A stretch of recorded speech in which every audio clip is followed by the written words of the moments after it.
तो एक engineering class में आपका फिर से स्वागत है। आज मैं आपके सामने बहुत ही महत्वपूर्ण टॉपिक लेके आया हूँ, जो इसमें से लेखपाल, एनटीपीसी और आपके ग्रुप डी एग्जाम में आने के चांस रहेंगे। क्योंकि मैंने हाल ही में देखा है जो एग्जाम हो रहे हैं, एआरओ को हुआ, आरओ को हुआ, या high court, Allahabad high court, RO, ARO, इसमें से जनजाति में एक क्वेश्चन जरूर पूछ रहा है। और जो भी हाल में ग्रुप डी, एसएससी वगैरह जो भी हो चुके हैं पेपर, उसमें भी जनजाति में से एक क्वेश्चन पूछा है। तो इसलिए आने वाले एग्जामों में इसमें से एक क्वेश्चन जरूर पूछेगा। तो इसलिए आपके लिए मैं बहुत ही महत्वपूर्ण तरीके से, बहुत ही एनालिसिस तरीके से, बहुत ही विशेष रूप से महत्वपूर्ण जनजाति लेके आया हूँ, जिसमें से छाँट में लेके आया हूँ। उसमें से ज़्यादातर एक क्वेश्चन जरूर आएगा और इनको याद करने का तरीका भी बताऊँगा। चलिएगा दोस्तों, देखते हैं जनजातियों के बारे में। देखो, भारत में जो जनजातियां हैं वो कितनी जनजातियां पाई जाती हैं। जो भारत की जनजातियां हैं, भारत में 550, भारत जो हमारा देश है उसमें 550 जनजातियां पाई जाती हैं। ठीक है, 550 जनजातियां पाई जाती हैं। और ये 550 जनजातियां दो भागों में पार्टिसिपेट कर दी जाती हैं, एक उत्तर भारत में, एक दक्षिण भारत में। कभी कभी क्वेश्चन पूछ लेता है भारत में कितने परसेंट ऐसी जनजाति पाई जाती है। तो भारत में ऐसी जनजाति 16% पाई जाती है। अगर आपसे पूछे भारत में एसटी जनजाति कितनी पाई जाती है, तो एसटी जनजाति पाई जाती है आपकी 8.5%, यानी 8.5% एसटी जनजाति पाई जाती हैं और 16% ऐसी जनजाति पाती है। इन टोटल 550 भारत में जनजातियां पाई जाती हैं। अभी कभी कभी ऐसा क्वेश्चन पूछ लेता है, हाल ही में एग्जाम हुआ था AHRC, ARO का एग्जाम हुआ था, वो भी इलाहाबाद हाई कोर्ट का। तो उसमें ये जनजाति क्वेश्चन ये पूछा था, भारत में, दक्षिण भारत में सबसे बड़ी जनजाति कौन सी है। तो दक्षिण भारत की सबसे बड़ी जनजातियाँ वो है बोडो। कौन सी है? बोडो। तो इस तरह से मैं आप लोगों को बता देता हूँ कौन कौन से इलाके में कौन कौन सी जनजातियाँ पाई जाती हैं। देखो, भारत में सबसे बड़ी जनजाति कौन सी है, पहले तो क्वेश्चन देखो। भारत में सबसे बड़ी जनजाति, भारत में सबसे बड़ी जनजाति पाई जाती है वो गोंड जनजाति पाई जाती है। कौन सी? गोंड जनजाति। ठीक है दोस्तों, अगर ये क्वेश्चन पूछता है भारत की पूर्वोत्तर राज्य की सबसे बड़ी जनजाति कौन सी है, तो पूर्वोत्तर राज्य की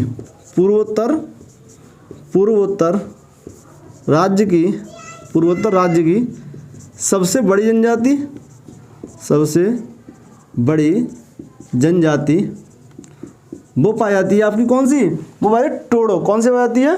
टोडो। उन्हीं से बोडो पाई जाती है। कौन सी? बोडो। अगर ये क्वेश्चन ऐसे पूछ लेता है दक्षिण भारत की सबसे बड़ी जनजाति कौन सी है, तो वो है आपकी दक्षिण भारत की सबसे बड़ी जनजाति। अगर आपसे पूछे दक्षिण भारत की सबसे बड़ी जनजाति कौन सी है, तो वो आपकी टोडो जनजाति। कौन सी? टोडो जनजाति। देखो दोस्तों, अगर पूछे भारत में जनजाति कितनी पाई जाती है, तो 550 जनजाति पाई जाती है। अगर ऐसी जनजाति कितने परसेंट पाई जाती है भारत में, तो वो 16%। और एसटी पूछे तो 8.5%। भारत की सबसे बड़ी जनजाति पूछे तो गोंड जनजाति। पूर्वोत्तर राज्य, जो आपको पूर्वोत्तर राज्य में असम है, मेघालय, त्रिपुरा, जहाँ और ये पढ़ते हैं ना आपके बिहार वगैरह, तो पूर्वोत्तर राज्य की सबसे बड़ी जनजाति पूछे तो वो है बोडो। और दक्षिण भारत की पूछे सबसे बड़ी जनजाति कौन सी है, वो टोडो। इसी तरह से मैं हर राज्य की आप लोगों के बारे में बताता हूँ। चलिए देखते हैं।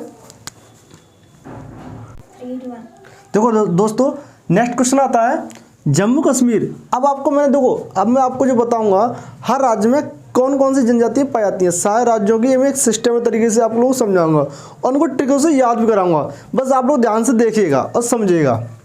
जैसे पहला राज्य आता है जम्मू कश्मीर। जम्मू कश्मीर में कौन सी जनजाति पाई जाती है, वो गद्दी और बकरवाल। अब इसको याद करने का तरीका देखिएगा। आपको पता होगा जम्मू कश्मीर ज़्यादा विवादित राज्य रहता है, क्योंकि वहाँ पर आतंकी हमले होते रहते हैं। पाकिस्तान एक बकलोल है जिसके अंदर बुद्धि नहीं है।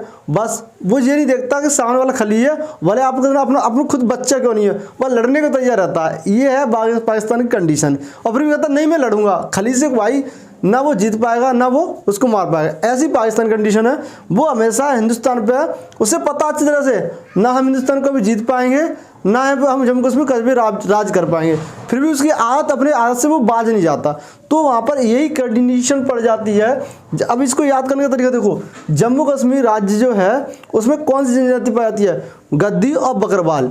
वहाँ पे बहुत राज्य और देश जैसे चीन है, पाकिस्तान, अफगानिस्तान, जब बकर बकर करते हैं उस राज्य को लेकर करते रहते हैं, और यूएन में भी इसी राज्य को लेकर वार्तालाप होती है। तो एक बकरवाल हो गया, और वहाँ पर अपना आधिपत्य गद्दी स्थापित करना चाहते हैं अपनी। तो जम्मू कश्मीर में 2 नित्य जनजातीय पाती है, एक है गद्दी और एक बकरवाल। इससे आप लोग याद रहेगा आप लोगों को, ठीक है। नेक्स्ट आता है राजस्थान। अब देखो इसको याद करने का तरीका है, राजस्थान जो है उसमें गरबा नृत्य होता है। कौन सा? गरबा नृत्य।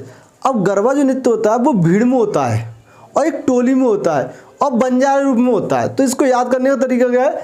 भील, बंजारा और टोलिया। भील, बंजारा, टोलिया। और तीसरी क्वालिटी है राजस्थान की, वहाँ पर पटेल लोग बहुत होते हैं, आमिर जो ज़्यादा व्यापार करते हैं, तो पटेलिया। ठीक है, 4 जनजातियाँ गुजरात में पाई जाती हैं। नेक्स्ट क्वेश्चन आता है राजस्थान। राजस्थान में कौन सी जनजाति पाई जाती है? वो है मीणा और कोली। देखो मीणा जनजाति राजस्थान की ऐसी जनजाति है जो ज़्यादातर यूपीएससी क्रैक करती है, ध्यान रखना। राजस्थान के लोग बहुत ही ज़्यादा अपने आप को बहुत एक तपोबल के रूप में तैयार करते हैं, हर चीज़ को बहुत ही मेंटेन तरीके से, क्योंकि वहाँ की मनुस्तर के कारण वहाँ के लोग गर्मी को गर्मी सहन करते हैं, ठंड सहन करते हैं। इसी वजह से वो जो भी काम करते हैं बहुत ही टेक्निक तरीके से करते हैं। हम लोग आपने देखा होगा ज़्यादातर कोचिंग सेंटर या बड़े बड़े संस्थान वगैरह कोचिंगों की स्टडी का एक हब बन चुका है राजस्थान। कोटा जो पर्टिकुलर कोटा है, आपने देखा है नीट हो, आईआईटी हो, सब कोटा इधर भागते हैं। वो क्यों? क्योंकि वहाँ का एक इन्वायरमेंट ऐसा बन चुका है, एक स्टडी का हब है। तो आप लोगों ने वहाँ पे एक ऐसी वहाँ पे जनजाति बात मीणा जनजाति, उस जनजाति ने ज़्यादातर जितने भी एग्जाम क्रैक किए सब यूपीएससी के, और अच्छी अच्छी पोस्ट में मीणा जनजाति के लोग, ऐसा कुछ नहीं है। तो राजस्थान में मीणा और कोली जनजाति 2 जनजाति पाई जाती है दोस्तों। ठीक है दोस्तों, समझ में तो आ रहा होगा। अगर नहीं आ रहा तो कमेंट बॉक्स में उसमें लिख दें, जिससे कि उसमें सुधार मैं कर सकूँ, संशोधन करूँगा, तभी आप लोगों को बता पाऊँगा। आप लोगों को समझ में आ रहा है नहीं, अब जब तक आप लोग मुझे नहीं बताओगे तो मुझे कैसे पता चलेगा। ठीक है दोस्तों, नेक्स्ट आता है आपका राज्य उत्तर प्रदेश और उत्तराखंड। उत्तर प्रदेश और उत्तराखंड में थारू जनजाति पाई जाती है। कौन सी? थारू जनजाति।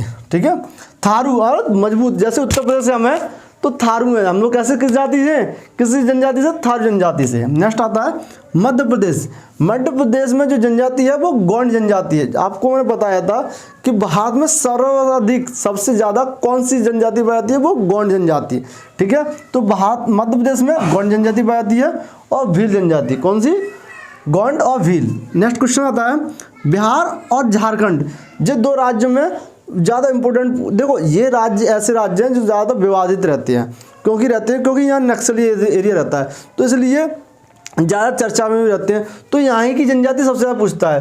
तो बिहार और झारखंड में संथाल जनजाति पाई जाती है और मुंडा और हो जनजाति।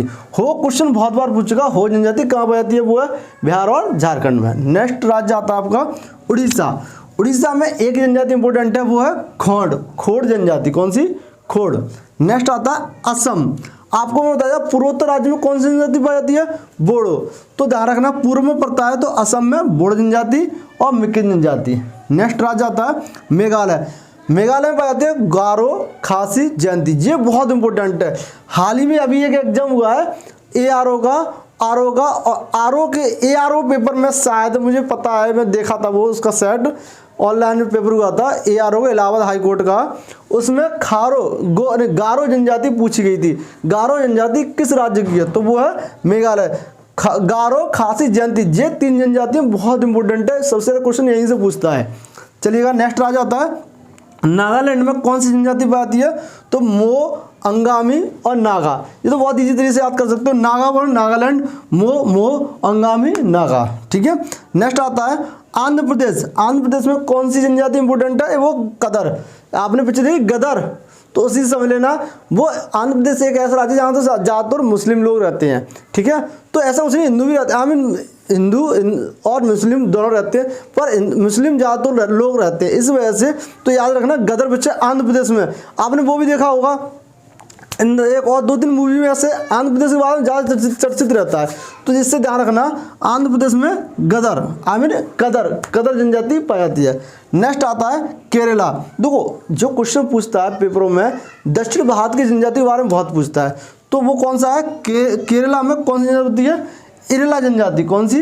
इरेला। नेक्स्ट राज्य आता है तमिलनाडु। तमिलनाडु में कौन सी जनजाति पाई है? वो पाई जाती है आपकी टोंड जनजाति। कौन सी? टोंडा। टोंडा जनजाति तमिलनाडु में। और जो आपको लास्ट और इम्पोर्टेंट है वो है अंडमान निकोबार द्वीप समूह में कौन कौन सी जनजाति पाती है? एक सैंपेन और भाका। और भी जनजाति पाई जाती है परंतु मैंने लिखा नहीं है, इंपॉर्टेंट जनजातियाँ वही ली है मैंने, ठीक है। तो दोस्तों आज मैंने आप लोगों को जनजातियों के बारे में बताया। इन जनजातियों के बारे में आप लोगों को अपनी पर्सनल लाइफ में जोड़ के इन जनजातियों को याद करना, क्योंकि आप इस तरह से याद करोगे तो भूल भी सकते हो। मैंने आप लोगों को जो ट्रिकें बताई हैं उसको भी फॉलो करना और इन पर्सनल लाइफ में जोड़ के भी याद करना, जिससे कि आप आसानी से और सही तरीके से याद कर सको, क्योंकि एग्जाम टाइम पर ये माइंड में कन्फ्यूजन बहुत करती हैं। तो इसलिए आप लोग थोड़े से अच्छी तरह से याद करना। दोस्तों आप लोगों के लिए मैं ये इसी वीडियो लेके आ रहा हूँ, क्योंकि जो NTPC और रेलवे और लेखपाल का एग्जाम आने वाला है, क्योंकि मैं जितनी वीडियो लेके आ रहा हूँ बहुत ही इंपॉर्टेंट टॉपिक लेके हैं। सारे इंपॉर्टेंट मेरी सारी वीडियो होंगी ना स्टैटिक के ऊपर। अभी फिलहाल मेरा स्टैटिक का टॉपिक चल रहा है। स्टैटिक जैसे खत्म होता है तैसे मैं साइंस लेके आऊँगा, क्योंकि रेलवे का पेपर बच्चों का, रेलवे NTPC और रेलवे ग्रुप D, तो इसलिए साइंस का पैटर्न बहुत ही बेहतरीन तरीके लेके आऊँगा। जैसे 0 से लेकर 100 तक जाएगा। कहने का अर्थ है जो बच्चा साइंस में 0 होगा ना वो भी 100 तक सीखेगा और एक भी क्वेश्चन छोड़ के नहीं आएगा, ये मेरा दावा है। क्योंकि साइंस का इतनी बेहतरीन तरीके से मैंने एनालिसिस किया है, इतनी बेहतरीन तरीके से रणनीति बनाई है मैंने, और एक ही महत्वपूर्ण टॉपिक लेके आऊँगा जो आपको एग्जाम में आने के चांस रहेंगे। दोस्तों आप लोगों को वीडियो अच्छा लगा हो तो मेरी वीडियो एक बार लाइक कर दीजिएगा। अगर आपको कुछ भी सस्पेंस हो या कोई भी डाउट हो तो उसमें कमेंट बॉक्स में लिख दीजिएगा। और एक तो काम जरूर करिएगा कि मेरी एक चैनल को सब्सक्राइब जरूर कर दीजिएगा। अगर देखो मैं ये जरूरी नहीं कहना पड़ा है रोज, परंतु सब्सक्राइब करने से क्या होगा, अगर जिनने सब्सक्राइब नहीं किया है, ठीक है, तो उनके पास नोटिफिकेशन नहीं पहुंचेगा। और सब्सक्राइब कर दोगे तो हर वीडियो जैसी डलेगी तो उसको नोटिफिकेशन पहुंचेगा, वो देख भी सकते हो आप। ठीक है दोस्तों, अकेला हूँ, जैसा भी है मैनेज करता हूँ, आप लोगों के लिए बहुत अच्छे से विश्लेषण करता हूँ, तब ये टॉपिक छांटता हूँ। क्योंकि मैंने जितने भी एग्जाम हो रहे हैं, पीछे के हो चुके हैं या होने वाले हैं, सारे एग्जाम को देखते हुए ये टॉपिक लेके आता हूँ। क्योंकि मैंने जितनी वीडियो बनाई है एक भी वेस्ट टॉपिक को लेकर नहीं बनाई है। हर एक टॉपिक इंपॉर्टेंट है। हर एक क्वेश्चन जितने वीडियो बनाई ना, हर एक टॉपिक में से हर 2-3 क्वेश्चन आ रहे हैं। तो इसलिए आप लोग मेरी वीडियो को अच्छे से समझिएगा, पढ़िएगा और देखिएगा। जय हिंद दोस्तों।